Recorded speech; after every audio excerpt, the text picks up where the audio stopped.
start. Let's start the podcast. So, Rava, can you briefly describe yourself? What you are currently pursuing? आप क्या कर रहे हो अभी? My name is Rahbar. I am from actually मैंने 10th किया CBSE से। 10th में मेरे 70% थे। फिर मैंने स्टेट बोर्ड से 12th किया। 12th में मेरे 80% थे। फिर कॉमर्स के साथ विद कॉमर्स। तो मैंने डिसाइड किया कि कॉमर्स के बाद कि मैं बीकॉम, मेरे पास दो ऑप्शन था कि मैं बीबीए करूं। Private BBA mostly private college से ही अच्छा होता है। बीबीए करूं और उसके बाद एमबीए करूं, या मैं एक प्रोफेशनल डिग्री में ट्राई करता हूं। कम से कम इतना तो कर ही सकते हैं। तो मुझे खुद भी इतना वो नहीं था शुरू में कि पता नहीं होगा कि नहीं होगा, क्योंकि सब बोल रहे थे कि बहुत टफ होता है सीए सीएमए वगैरह। तो बट फिर भी मैंने सोचा कि एक बार तो ट्राई करते हैं। तो फिर मैंने 12th के बाद बीकॉम नॉर्मल कॉलेज से लिया और सीएमए में रजिस्टर किया। ठीक है। सीएमए में मेरा फर्स्ट अटेम्प्ट में फाउंडेशन क्लियर हो गया, फर्स्ट अटेम्प्ट में विथ एग्जाम्शन।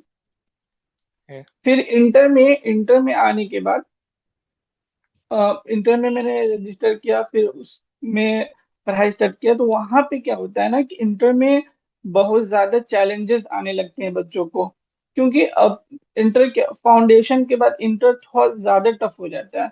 तो पहले से बच्चे प्रिपेयर नहीं होते हैं माइंड के हिसाब से। तो मैं भी ज्यादा प्रिपेयर नहीं था कि इतना ज्यादा टफ फाउंडेशन में एमसीक्यू आता है और इंटरमीडिएट में पूरा रिटेन एग्जाम होता है। तो उसमें मैं भी प्रिपेयर नहीं था और क्लासेस एक सब्जेक्ट के 150 मतलब लेक्चर्स, उसको कवर करना। फिर बहुत इसमें क्या होता है ना कि कॉलेज का सीन नहीं है, खुद से करना है। टीचर्स बस लेक्चर दे देंगे, सिर्फ सेल्फ प्रिपेयर करना है। तो इसमें सेल्फ मोटिवेशन बहुत जरूरी होता है। जो भी मैं ये कहूंगा कि जो भी स्टूडेंट इस लाइन में आए, इस प्रोफेशन में आए, तो उनको सेल्फ मोटिवेशन रखना पड़ेगा। पूरे जर्नी में खुद से मोटिवेट रहना पड़ेगा, ये होता है। तो फिर मैंने इंटर में बहुत डिफिकल्टीज फेस किया, क्योंकि कोई गाइड करने वाला नहीं होता है। और जो भी होते हैं राउंडिंग में वो लोग इतना जानते नहीं है प्रोफेशनल कोर्स को। ज्यादातर लोग सीए और एमबीए को ज्यादातर लोग जानते हैं इसका, वो उतना जैसे कि सीएस और सीएमए को थोड़ा कम लोग ही जानते हैं। तो कोई गाइड करने वाला भी नहीं होता है, सेल्फ मोटिवेशन रखना पड़ता है अंदर से। फिर मैंने जून 23 में मैंने अटेम्प्ट दिया था सीएमए इंटर का ग्रुप 1। बट उसमें मेरा नहीं हुआ, मैं फेल हो गया। मैंने लाइफ में फर्स्ट टाइम किसी चीज में फेल हुआ, मेरा तो हालत खराब हो गया एकदम कि मतलब पता नहीं क्या होगा नहीं होगा। वो तो होता ही है, मतलब थोड़ा सा देर के लिए थोड़ा फ्रस्ट्रेट भी हो गया, क्या फालतू चीज ले लिया है, क्या कहाँ फंस गया। फिर फिर 1-2 महीना के बाद मैं फिर से जून 24 में मतलब ग्रुप 1 दिया, तो उसमें मेरा ग्रुप 1 क्वालिफाई हो गया। फिर दिसंबर में ग्रुप 2 दिया, अभी दिसंबर 24 में, तो अभी ग्रुप 2 भी क्वालिफाई हो गया। बट मैं ये डिसाइड किया कि अभी थोड़ा ब्रेक लेते हैं। और मेरा इधर ग्रेजुएशन भी कंप्लीट हो रहा था, तो मैं ये डिसाइड किया कि अभी थोड़ा ब्रेक लेते हैं। और कैट का प्रिपरेशन करते हैं, कैट में भी फोड़ते हैं, फिर उसके बाद फाइनल दिया जाएगा। ऐसा Okay. मेरा वो है अभी। सो Okay. जस्ट आप अभी इंटरमीडिएट का एग्जाम पास किए। बच्चों को सीएमए के बारे में नहीं पता होता, तो आप अगर हाँ हाँ। सीएमए को अगर आप बता पाएं सीएमए क्या है, उससे क्या जॉब रोल्स मिलते हैं फ्यूचर में, अगर आप उसे डिस्क्राइब कर पाएं तो अच्छा होगा। बिल्कुल। सीएमए, देखो, CMA is a professional degree. India में लाइक तीन प्रोफेशनल डिग्री होते हैं, सीए और सीएमए और सीएस। जब बच्चे 12th पास करते हैं कॉमर्स से, तो उनके पास दो ऑप्शन होता है, या तो वो प्रोफेशनल डिग्री की तरफ जाए, या तो वो बीबीए प्लस एमबीए की तरफ जाए। तो बहुत सारे लोगों को जो है ना प्रोफेशनल कोर्स ज्यादा अट्रैक्ट करता है। और क्योंकि इसलिए अट्रैक्ट करता है क्योंकि प्रोफेशनल कोर्स में फीस कम लगते हैं, और एक रिकॉग्निशन मिलता है, नाम के आगे प्रीफिक्स लगता है, सीए तो बहुत अच्छा लगता है, प्राउड फील होता है कर लेने के बाद। तो इसलिए लोग ज्यादा उस पर अट्रैक्ट होते हैं। तो तीनों में डिफरेंस ये है कि तीनों का काम बटा हुआ है। गवर्नमेंट ऑफ इंडिया तीनों को मतलब अलग अलग बॉडी में डिवाइड कर दिया है, और तीनों का काम भी अलग अलग है। सो मतलब रिकमेंड करूंगा सीए में प्रोफेशन में आने के लिए, जिनका जिनका ट्वेल्थ में अकाउंट्स स्ट्रांग है और नंबर्स से उनको प्यार है, नंबर्स अच्छे लगते हैं, तो वो ऑफ कोर्स इस लाइन में आ सकते हैं। और उनको मतलब जैसे कि बहुत लोगों को क्या होता है ना कि कॉस्ट, सीएमए का फुल फॉर्म है कॉस्ट एंड मैनेजमेंट अकाउंटेंट, ठीक है। तो मेन मेन जो इसका कोर है ना, कॉस्ट अकाउंटेंट और मैनेजमेंट अकाउंटिंग। तो बहुत लोग को ट्वेल्थ में पता ही नहीं होता कि कॉस्ट अकाउंटिंग होता क्या है। तो मैं अगर ट्वेल्थ के स्टूडेंट के हिसाब से अगर बोलूँ तो बेसिकली कॉस्ट अकाउंटिंग मैथ है। ओके। अगर आपका मैथ अच्छा है, अगर आपका अकाउंटिंग अच्छा है, तो आप अच्छा कर लोगे, बहुत अच्छा कर लोगे इस फील्ड में। बस। सो अगर तो आप वो बता पाए कि कॉस्ट अकाउंटेंट करते क्या हैं एक्चुअली अपने हाँ, जॉब में, हाँ, तो वो अच्छा कॉस्ट होगा। अकाउंटेंट एक्चुअली करते क्या है। कॉस्ट अकाउंटेंट जैसे कि तीन प्रोफेशन होते हैं अपने इंडिया में: chartered accountant, cost accountant and company secretary. तो चार्टर्ड अकाउंटेंट जो होते हैं ना, वो टैक्सेशन देखते हैं, अकाउंट्स देखते हैं और ऑडिट देखते हैं। ऑडिट जो वो करते हैं, फाइनेंशियल ऑडिट को सेक्टोरियल ऑडिट कहा जाता है, वो उन लोग का काम होता है, ठीक है। कॉस्ट अकाउंटेंट जो है कॉस्ट अकाउंटेंट जो है वो कॉस्ट ऑडिट देखते हैं। कोई भी कंपनी जिसका 35 करोड़ से ज्यादा टर्नओवर है, उसको कॉस्ट अकाउंटिंग बनाना और ऑडिट करवाना मैंडेटरी हो जाता है, ठीक है। तो वैसे कंपनी पे मतलब जो फाइनेंशियल ऑडिट जो होता है ना, वो हर कंपनी छोटी बड़ी सब पे अप्लीकेबल होता है। बट कॉस्ट ऑडिट जो बड़ी कंपनी होती है ना, उस पे अप्लीकेबल होता है, इसलिए बहुत लोग इस कम जानते हैं, इंडस्ट्री में लोग ज्यादा जानते हैं इसको, ठीक है। ओके। तो कॉस्ट अकाउंटिंग जो होते हैं ना, वो लोग कॉस्ट ऑडिट करते हैं, इंटरनल ऑडिट करते हैं। इंटरनल ऑडिट होता है जो कंपनीज के अंदर में काम जो होता है, पहले इंटरनल ऑडिट होता है, फिर ऑडिटिंग के लिए जाता है, मतलब ऑडिट से पहले का ऑडिट, उसको इंटरनल ऑडिट कहते हैं, ठीक है। ओके। फिर कॉस्ट अकाउंट बनाना, फिर फाइनेंशियल प्लानिंग करना, कंपनीज के जो प्लानिंग होते हैं कि नेक्स्ट ईयर में। और सबसे बड़ा बात कि जो जो मैन्युफैक्चरिंग वो होती है, एंटिटी होती है, जो मैन्युफैक्चरिंग ऑर्गेनाइजेशन होती है, जो भी प्रोडक्ट वो मैन्युफैक्चर करती है, उसकी प्राइसिंग जो होती है ना, वो कॉस्ट अकाउंटेंट वो करते हैं, फिक्स करते हैं। अब ओके। जो भी प्रोडक्ट है मार्केट में, वो उसका क्या प्राइस रहेगा, तो वो मार्केट में बहुत ज्यादा सेल होगा, उसका डिमांड ज्यादा होगा, किस प्राइस पे उसको सेल करना है, ये कॉस्ट अकाउंटेंट लोग वो करते हैं, फिक्स करते ओके। हैं। ओके। ओके। ओके। और इसके बाद जो इंटरमीडिएट आता है उसमें आर्टिकल सिर्फ किसी। ओके। ओके। ओके। और इसके बाद जो इंटरमीडिएट आता है उसमें आर्टिकल सिर्फ किसी फॉर्म में की जाती है, राइट? सो हाँ, कैसे एक अच्छा फॉर्म डिसाइड किया जाता है कि हाँ भाई ये फॉर्म थोड़ा अच्छा है जिसमें हमको एक्सपोजर मिल सकता है?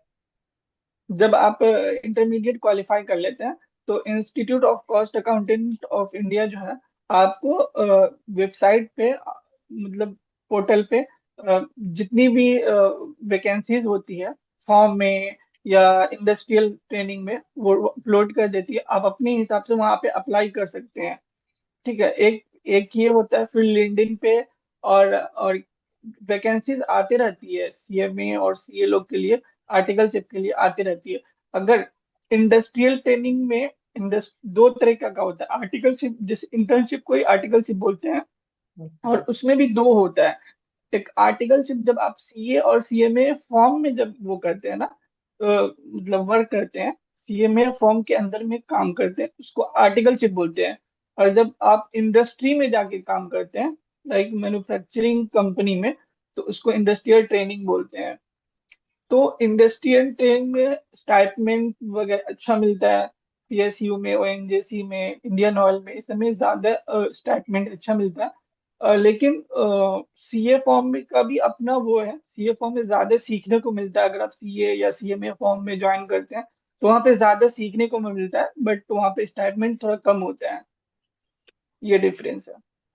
तो इन दोनों में बेस्ट सिनेरियो है कि अगर कोई सीए फॉर्म मिलता है तो उसमें एक्सपोजर ज्यादा मिल सकता है, उसमें कनेक्शंस ज्यादा अच्छे बन सकते हैं, सीए सीए में दोनों का फॉर्म होता है। राइट।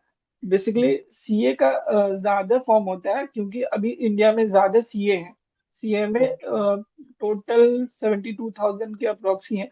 तो उनका भी होता है। आपको जहाँ अच्छा लगे, सूटेबल लगे, वो आप वहाँ कर सकते हो। ओके। अच्छा। और ये सब वेबसाइट में ओके। हो जाता हाँ, वेबसाइट पे इंस्टीट्यूट अपने वेबसाइट पे ही वैकेंसी डालती है, वहां से या है। आप लिंक्डइन से। अगर आप आपका प्रोफाइल अच्छा है तो आप बिग फोर में भी सिलेक्ट हो सकते हो। ओ। ओके। सो सो रेवर, एक मेरा क्वेश्चन था, जैसे कि आप सीएमए कर रहे हो, तो ऐसा जैसे इंजीनियरिंग एज अ फील्ड क्या होता है कि वो ग्रो करता है। आपने ट्रेंड्स देखे होंगे, तो क्या ऐसे ट्रेंड्स सीएमए वाले फील्ड्स में भी होते हैं? क्या कॉमर्स वाले फील्ड्स में भी होते हैं कि वो रिप्लेस हो रहे हैं? जैसे आपने सुना होगा इंजीनियर्स को एआई रिप्लेस कर रहा है, एक जनरल मिथ है या जनरल जो भी रूमर है। तो क्या ये ऐसा इसमें भी होता है सीएमए में कि आप सीएमए रिप्लेस में हो सकते हो?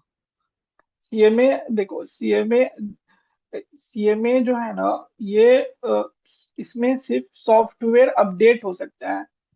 एआई किसको वो करेगा? एआई डिसीजन मेकिंग को रिप्लेस नहीं करेगा कभी भी, इन फ्यूचर में भी। डिसीजन तो एक इंसान को ही लेना है। तो सीएमए का मेन वर्क, कोर वर्क होता है ना, फाइनेंशियल प्लानिंग और डिसीजन मेकिंग, कि प्रोडक्ट का प्राइस कितना रखना है, कंपनी के नेक्स्ट ईयर के लिए क्या प्लानिंग करना है। सारा प्लानिंग, सारा उसका प्राइसिंग सीएमए का ही होता है। फिर बाद में अच्छा। जाके फाइनेंशियल ऑडिट करते हैं सीए। ओके। ओके। सो सो रेवर, एक क्वेश्चन था कि जैसे सीएमए का फ्यूचर ट्रेंड आप क्या देखते हो कि सीएमए आप, जैसे सीएमए तो गवर्नमेंट कंपनीज में होंगे और कॉर्पोरेट में भी होंगे। तो अगर हम्म। एक स्टूडेंट है, वो अगर टारगेट हम्म। कर रहा है सीएमए को, तो वो अपना फ्यूचर कैसे देखे सीएमए में? वो फ्यूचर ट्रेंड्स क्या है सीएमए में? अगर आप सैलरीज अगर आप बोल पाए तो वो हो पाएगा, अगर आप एक एवरेज सैलरी या कुछ भी। अभी अभी अभी इस ईयर में हिस्ट्री ब्रेकिंग गया है अभी दिल्ली कैंपस में। अभी जो दिसंबर 25 में स्टूडेंट क्वालिफाई किए थे, उनका 36 लाख हाईएस्ट गया है। आप आयन से कंपेरिजन मत करना, प्रोफेशनल कोर्स का एक अलग वो होता है। तो अभी इससे पहले 28 लाख था, आईटीसी दिया था। अभी अभी अभी इस बार 26 लाख गया। तो हर अटेम्प्ट में इसका हाईएस्ट प्लेसमेंट जो है वो बढ़ रहा है, एवरेज प्लेसमेंट भी बढ़ रहा है। और अब मैं आपको सच बताऊं, मैंने के बैकग्राउंड के बच्चे भी सीएमए कर सकते हैं, सीए कर सकते हैं, पॉसिबिलिटी है? और है तो कैसे? एक्चुअली नहीं, एक्चुअली इंस्टीट्यूट बोलते हैं कि आप कर सकते हैं, मतलब साइंस वाले कर सकते हैं, क्योंकि ये कॉमर्स का कोर्स है। तो आर्ट्स वाले तो पहले ही छट जाते हैं, वो नहीं कर सकते हैं। साइंस वाले कर सकते हैं, इंस्टीट्यूट ऐसा बोलते हैं। बहुत लोग करते भी हैं, बट एज ए स्टूडेंट मैं जो फील किया हूँ, मुझे नहीं लगता है कि कोई साइंस वाले स्टूडेंट साइंस फील्ड से आके कर पाएंगे, क्योंकि बेसिक उनको बहुत ज्यादा टाइम लग जाएगा। और कोई भी चीज टाइम पे ना मिले तो फिर कोई फायदा ही नहीं है। तो उनको अपना बेस स्ट्रॉन्ग करने में कॉमर्स का जो अकाउंट्स होता है और मैथ्स स्ट्रॉन्ग करने में उनको टाइम लग जाएगा। तो नहीं, उनके लिए प्रेफरेबल नहीं है। जो कॉमर्स स्टूडेंट है उनके लिए ही प्रेफरेबल है, आई थिंक। अच्छा। ओके।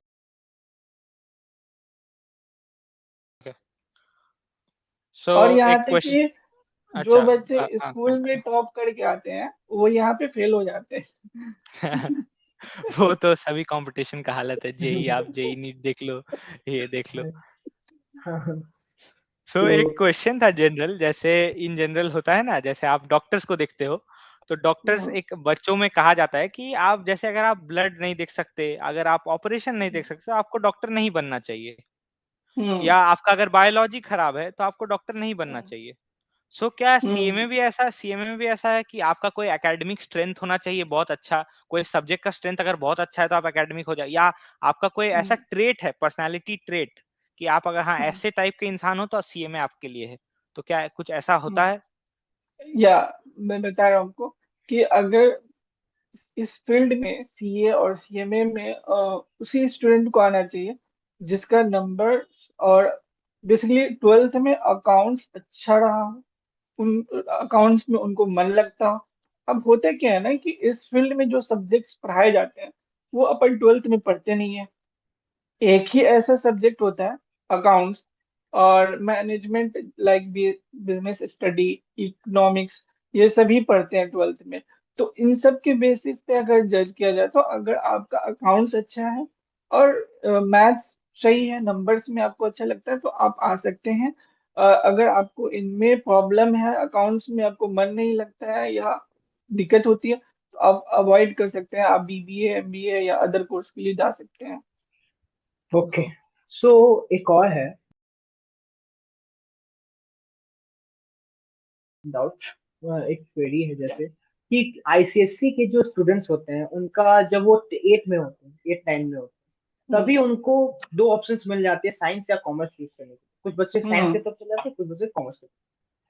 तो हम्म अगर एक 8 क्लास का बच्चा अपने टाइम में डिसाइड कर ले कि हाँ अब मेरे को फाइनल हो गया, या आपके घर से उनको बोल दिया गया कि चलो तुम सीए करो या सीए में करो, तो हम्म उस एज में वो कैसे सीएमए या सीए को टैकल कर सकता है विथ एडवांटेज की जो 12 में हाँ, जाकर के किसी को पढ़ना चाहिए, स्टडी मटेरियल पढ़ना चाहिए, यहाँ से पढ़ना चाहिए, उसको उस समय पता चलता है। अगर किसी को 8 क्लास में पता चल जाए या 9 क्लास में, सो उसको कैसे वो हैंडल करेगा? अगर उसको या उस टाइम में पता चल जाए कि इन फ्यूचर में जाके मुझे सीए करना है, सीए सीए सीए में है ना कि कॉमर्स फील्ड का डॉक्टर है, लाइक साइंस फील्ड में जो अगर कोई बहुत टॉपर बच्चा होता है तो वो सोचता है कि मैं डॉक्टर बनूंगा।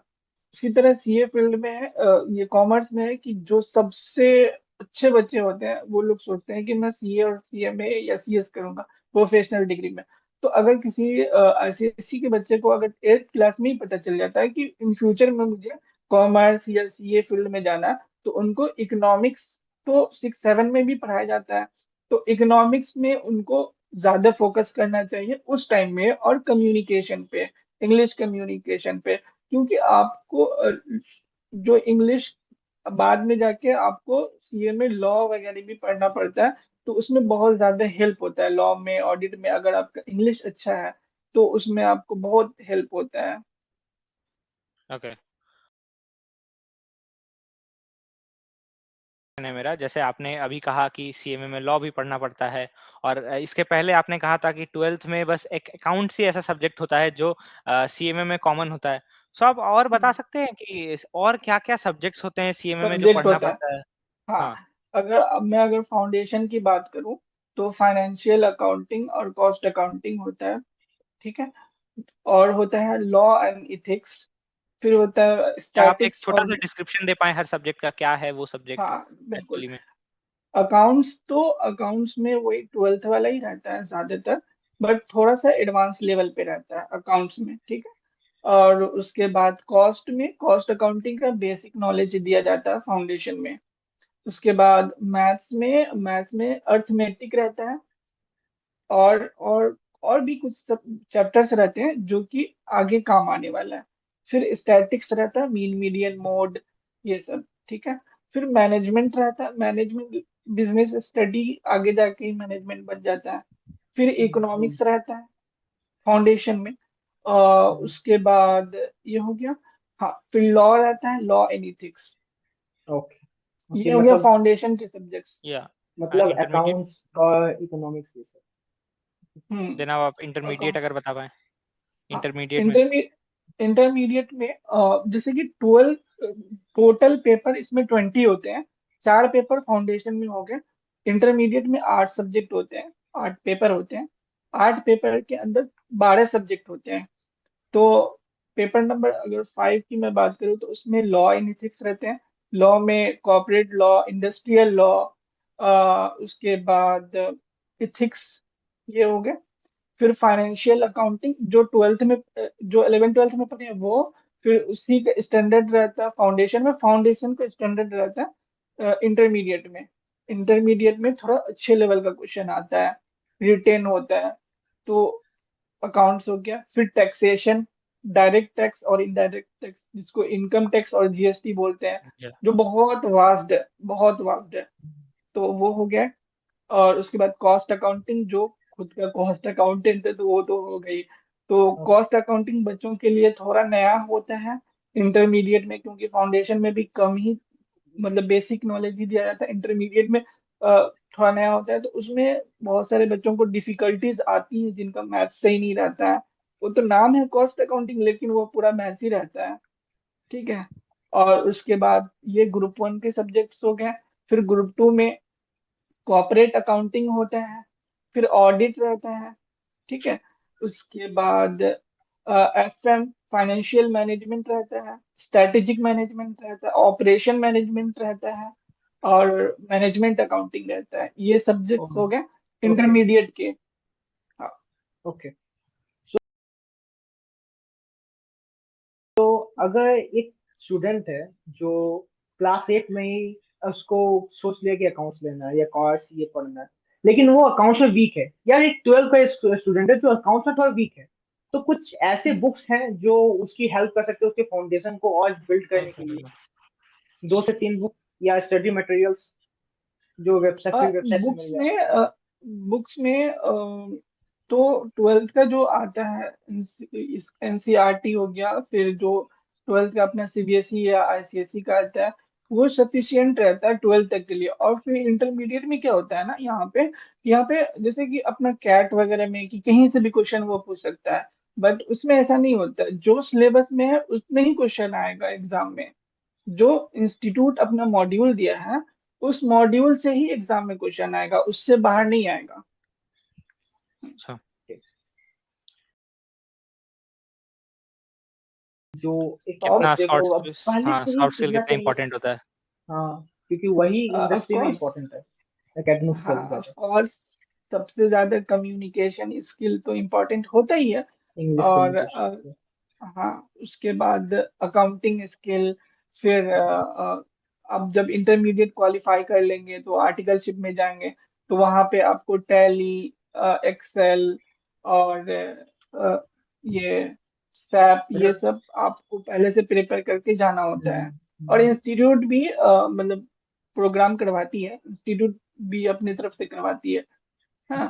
तो ये सब अगर स्किल अगर बच्चे के अंदर पहले से है, तो वो हेल्प करता है आर्टिकलशिप हेल्प में। करता है आगे जल्दी बढ़ना। ओके। हम्म। हम्म।